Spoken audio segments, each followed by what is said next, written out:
Welcome back to Rob's Arsenal Recap. I'm Rob, and in this video we will discuss the good and the bad about Arsenal fixture on the weekend against Nottingham Forest. So we're going to start off with the lineup. Now, Arsenal lined up with what was their full strength lineup against City in the Community Shield last weekend, the weekend before, and Aaron Ramsdale started between the sticks with the customary backline being Ben White, William Saliba, Gabriel, and the debutant at that time, Julian Timber. For this game, however, Arteta decided to start Partey at the right back. Now, for me, that's not really a bad strategy I see Arteta doing, because what I believe he was trying to do, he knows how Nottingham Forest plays, which basically parking the bus, getting everyone behind the ball. So in order to counter that, in order to actually have the potential to score a few goals, you would have to go ultra attacking. And for my FIFA players, you know what I mean when I say ultra attacking. You have to go all out in attacking. Most times I see William Saliba is the only one left in a defensive position. Most of the players are above or beyond the halfway line. So that's why I see William, he started, instead of having four defenders at the back, you see Thomas Partey playing right back and inverted in. So Thomas Partey and mainly Declan Rice was controlling the midfield together. I see sometimes Partey attacks, Declan Rice sits, and we see Timber crossover going into the left centre back, and we see William Saliba going over to the right centre back, and Ben White going over to the right back, and vice versa. When Partey goes into the right back mode, we see Julian Timber going inverting into the midfield, while Declan Rice going up further, joining the attack. That's why we see him take a few shots on goal.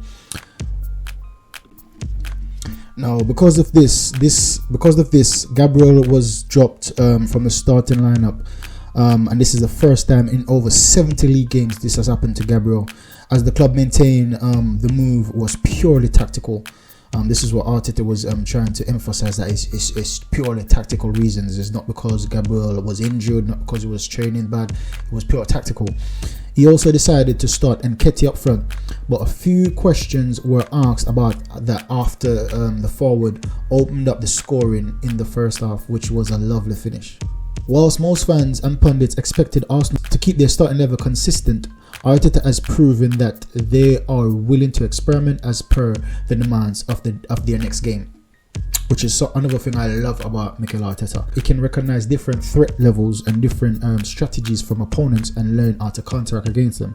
Last season we done a very good job trying to do things like these, but we weren't as successful, I don't believe, because we didn't have the right players and the right tools to capitalize on some of the things that Arteta wanted to do.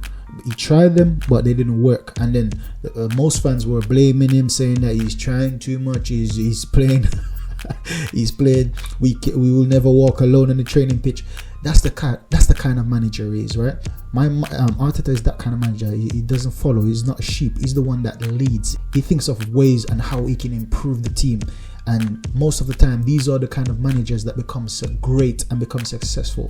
They're the game changers. Like Arsene Wenger came in with the strategy of how to eat healthy, the meal plan, and how to train better, and these are the kind of managers that are around for a very long time, and these are the kind of managers that get mentioned in the book of the greats.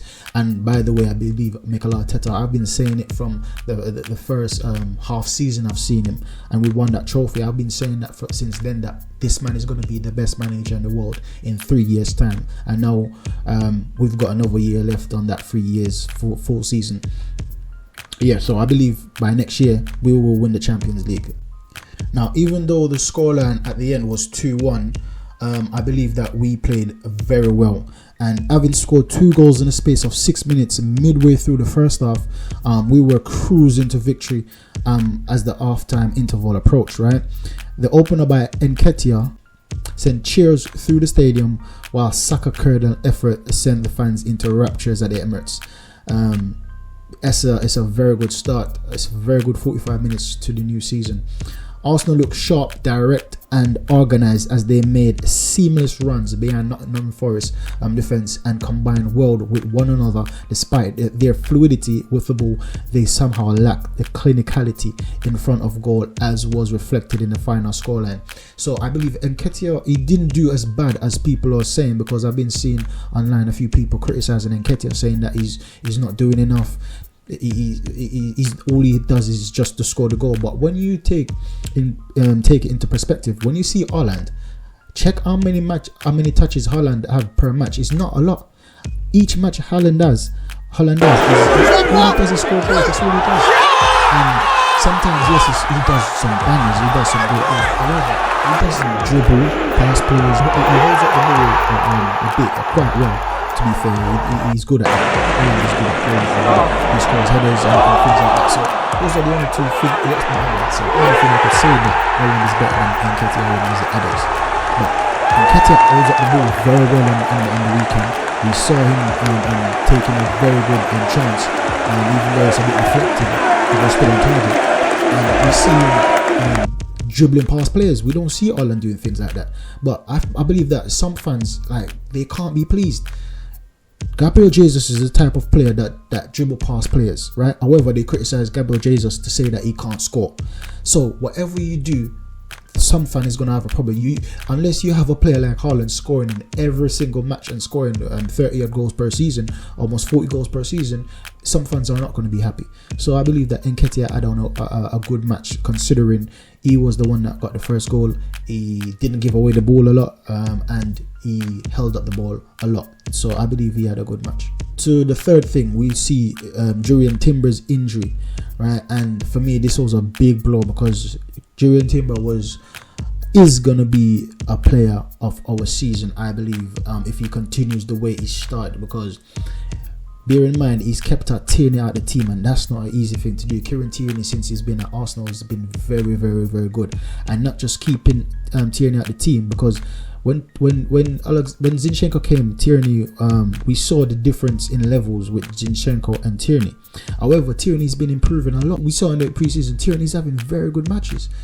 Each time he comes on, he does something good. He dribbles past players, he puts in cross. If you remember the last match we played, he was the one that in preseason, he was the one that put that low cross in for tapping for Trossard against Barcelona, I believe. So we see Tierney, he's been playing very good, and Timber just came into the team and said, "Nah, mate, this is me. You get me? This is my turn." So Timber, when he starts on the right, he's the best defender. Arguably one of the best defender, him and Saliba, right? When he starts on the right, he's arguably one of the best, if not the best. When he starts on the left, it's still the same. The quality doesn't drop off. The intensity doesn't drop off. Nothing changes. It's the same player. He attacks the same. He defends the same. He cuts up ball the same. It's just an overall great player. So I believe that all Arsenal fans was concerned when we see this injury, and the worst thing about it is a knee injury, and we know that we haven't been having good luck with knee injuries over the last year with Gabriel Jesus, and now he's out again with a knee injury again, and now Timber is out with a knee injury, and now we see that it's going to be checked. And once I don't see Arteta coming out and saying that, okay, it's not that bad, it's just a tweak in the leg, it's nothing to worry about. Once I don't hear Arteta coming and saying things like that, then I know it might be some months out, right? And the latest news we see, Arsenal just tweeted, and Fabrizio Romano just covered that tweet to say that he's gonna be assessed. And once you hear that, you don't want to hear he's gonna be assessed, he's gonna be checked out. You don't want to be here, especially 2 days after the match, right? So yeah, I believe that he's gonna be out for a few months on that one. Now, talk about the man of the moment, Bukayo Saka, right? It might be a new league season, but it's the same Bukayo Saka, our star winger. He was ominous from the start. From the outset, as Nottingham Forest defence had no answer to him. His goal was a thing of beauty, curled in the top corner, top bins. After William Saliba laid the ball off to him, Saka took a touch inside and then unleashed a filthy curl, effortless pass Arsenal keeper Matt Turner. And that's the thing I said before. I said the only person that was in the backline is William Saliba, and we see William Saliba on the right flank giving an assist to Bukayo Saka. The centre back, our centre back, is on the right wing, giving an assist. So that's what I'm saying. We see as soon as Alanga comes on, Iman Aboni they combined together to get that late goal, and they were very much a threat game. And I don't believe we can fully criticize how they managed to score. Yes, it was a disappointing goal. However, we have to look at what we were trying to do. Right, we were trying to outscore a low block defense, and that's not a good thing to do, because most people are criticizing Arteta, saying that we should have started with a back four. However, if we have started with a back four and it will end up 0-0 and it was a draw, then these same people will be criticizing. So I believe that Arteta is a risk taker, and I love that about him. He rather to go all in. If we see William Saliba is always the last man behind. If we see William Saliba is on the right wing when we're 1-0 up, shows you that he's not satisfied. He knows that these guys, they might have, because what will happen? We will trying to get the goal, putting players, flooding the players up top, trying to get the goal, and then they have a lucky break and then score a goal, because that almost happened in the first half. They almost scored the first goal. So it was a good thing that, Ramsdale came out and make himself big, and looks like he scared off my man and he kicked it over in the crowd. So it's a good thing that Arsenal, Arteta have this mindset of attacking. But nevertheless, it was still a very good match. I enjoyed it, and despite the scoreline, it was a narrow scoreline, but the scoreline flattered them, I believe. At one point we were like 85% possession of the match. The field tilt was crazy. Everything about us looked threatening. The only thing I would say is just the scoreline. Martinelli looks crazy for the first match of the season.